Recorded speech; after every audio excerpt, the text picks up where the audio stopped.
Next to the natural wonders of Hocking Hills sits the Bishop Educational Gardens, and each year hundreds of people buzz in to celebrate the arts and flowers of the region.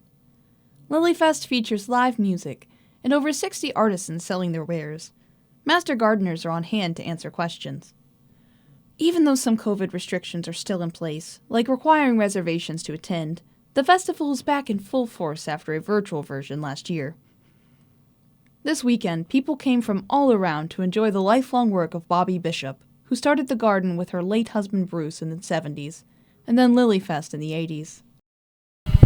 I'm very pleased with what it's become. If my husband were still alive, he probably wouldn't believe we're still doing it, to tell you the truth.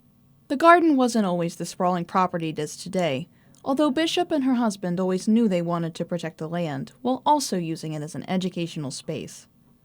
Bishop still spends hours in the garden every day, and still lives on the property. As much as she loves it, she said that it took a lot of hard work.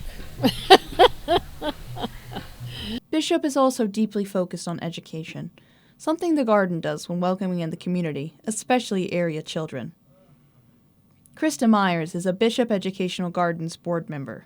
So there's a lot of technology out there, so I think this gives an opportunity for kids and adults to get out into nature, learn a bit about nature.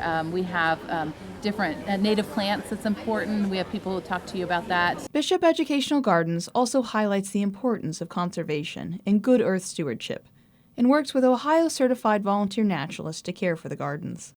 And we're so disconnected now from nature that we don't realize how important it is that we need to take responsibility for taking care of Mother Earth.